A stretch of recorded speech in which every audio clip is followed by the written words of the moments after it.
large video, well, 2 segments for the inductance chapter. One about inductance itself, and the next one about what the consequences are. For most things, I really like the way the Young and Friedman text sequences information, at least within a given chapter. I sometimes I have been known occasionally to treat chapters out of order, but at least within a chapter, I'm usually pretty happy with the way things are sequenced.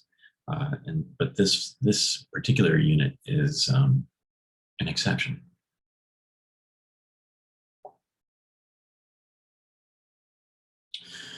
Suppose, well, and I think this is a clearer, I don't know, a more convincing presentation than the sequencing at the beginning of, if you're following along in Young and Friedman, then the sequencing at the beginning of that particular chapter.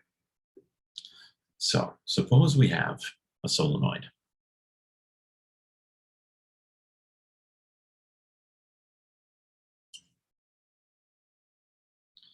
Of some length, L, some cross-sectional area, A, and some number of windings, capital N. Suppose that this solenoid is carrying a current, I. And I'll use a lowercase I to follow along with the convention of many textbooks. When the current can vary, we use a lowercase instead of the capital. Because this is a solenoid carrying a current, we know that it creates a magnetic field according to the results from the sources of magnetic field chapter.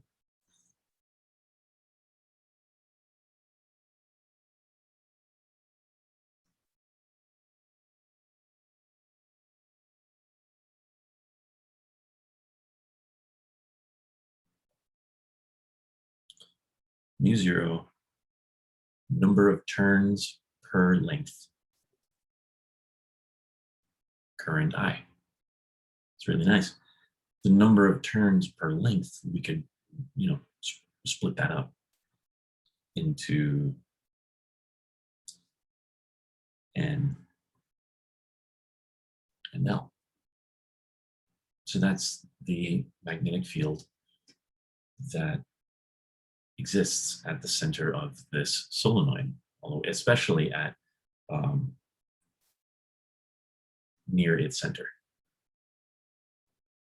But we can imagine that it's pretty much that all the way along. If we change the current, we change the field.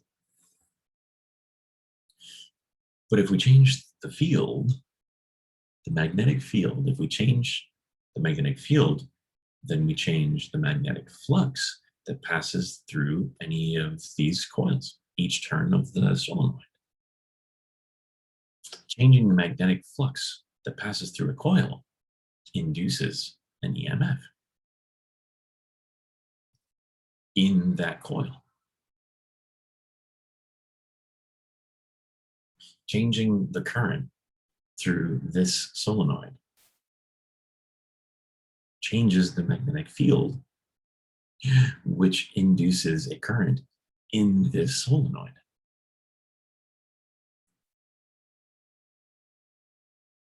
Faraday's law lets us relate the number of turns and the rate of change of the flux.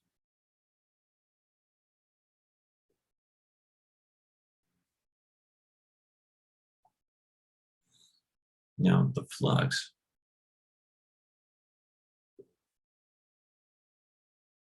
is the field dot the area. the area isn't changing, so that can exist outside the integral. And the field is along, so it's longitudinal along the solenoid, which is the same direction as the area vector. So the dot product is just a product. The only thing that's changing with respect to the field is the current. That's the only variable that actually we need to take the derivative of. Everything else is constant.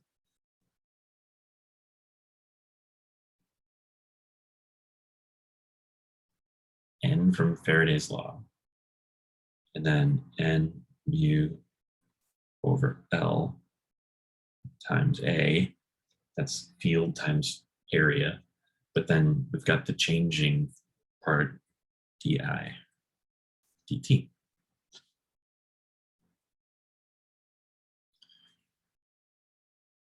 Change the current passing in the solenoid, we get an EMF that is proportional to the rate of change. That proportionality depends on the geometry of the solenoid. Number of turns, length, area.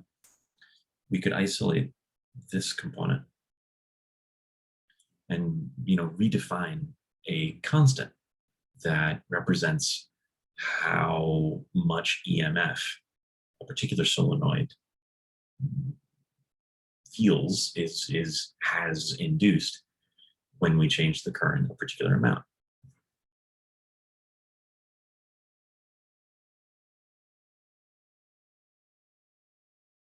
Let's call this self-inductance. And I'll use the symbol L, capital L.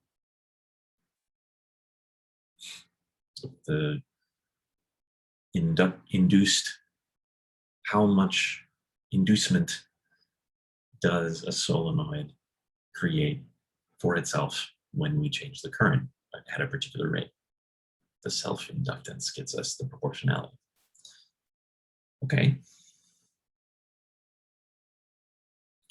Suppose we put two coils next to each other.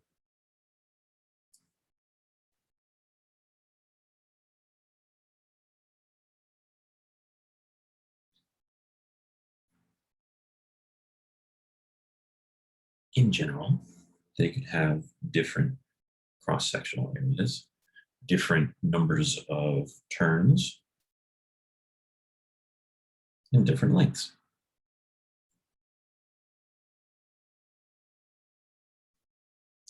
We could write the self-inductance of each one.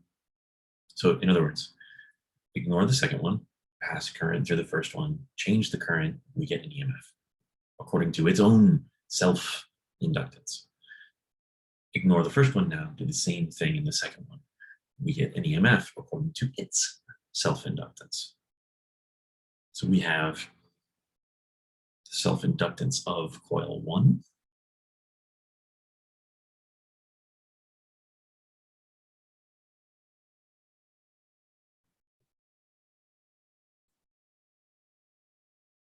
According to the bracketed definition, and the self-inductance of coil 2.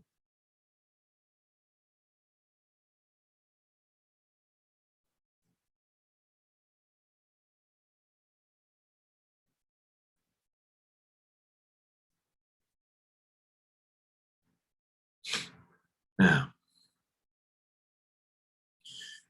suppose we had them both there, and we change the current in coil 1.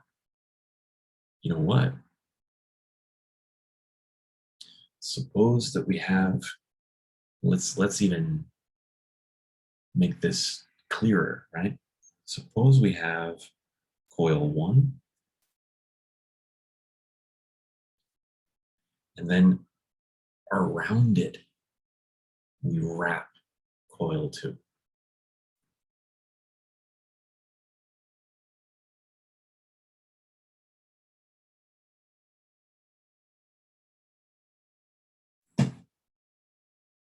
So that the field created by coil 1 passes through longitudinally, passes along the axis of the second coil. So if we change the current in solenoid 1, we affect the flux that passes through the turns of the second solenoid. and vice versa. Now, we know how each coil affects itself, but how does one coil affect the other one? The self-inductance still is what we're going to turn to.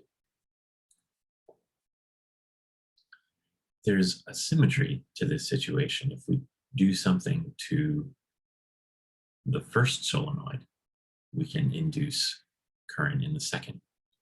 If we change the current in the second solenoid, we can induce current in the first. Each solenoid, though, behaves this way, according to its self-inductance. So what if we consider both? Because they're kind of acting in tandem. The like total response, we could argue, of this new sort of linked, coupled arrangement is the self-response of both tied together now, coupled, like literally multiplied, coupled together.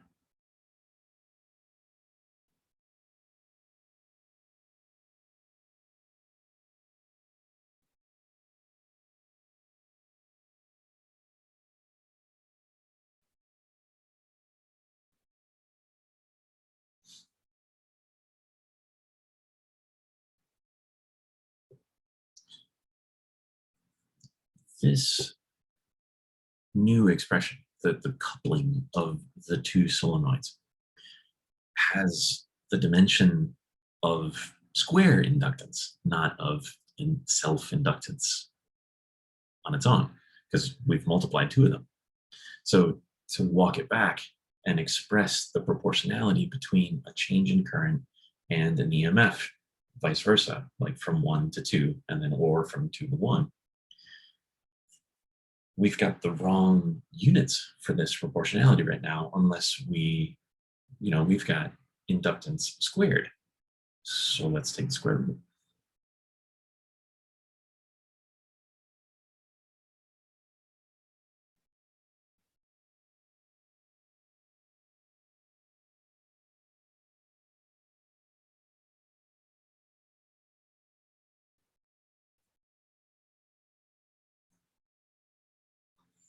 This quantity has the units, the dimensionality of inductance, or self-inductance, and expresses the coupling of the two in a way that is symmetric. If we change the indices 1 and 2, nothing about this expression changes.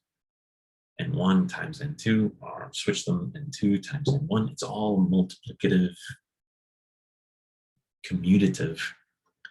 There's nothing sort of primary about solenoid 1 and secondary about solenoid 2, because we could just switch them in this expression. So let's define this.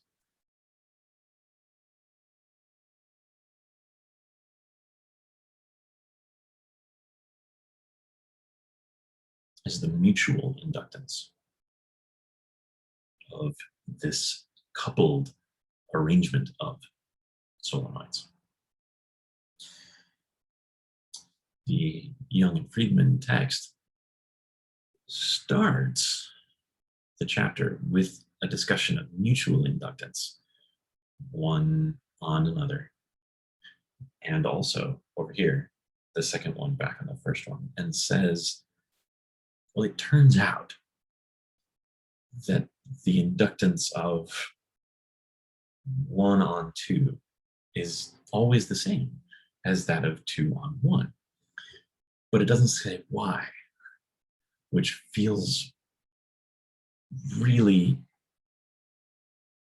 like, I don't know, it just feels really like hand wavy, like, oh, hocus pocus, ta-da. It doesn't, I'm not convinced. And if I follow along, like if I invent a couple conductors carrying current that create a field and try to sort of cross-correlate it, I always end up with some sort of slight non-equality.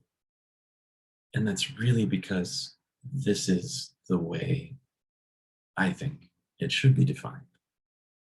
The coupling of two inductive responses we can express with mutual inductance if we define it this way. If we define it this way, then I have no trouble writing that the response of the second one due to changes in the first one is the same proportionality as vice versa. Because there's this expression is completely, symmetric.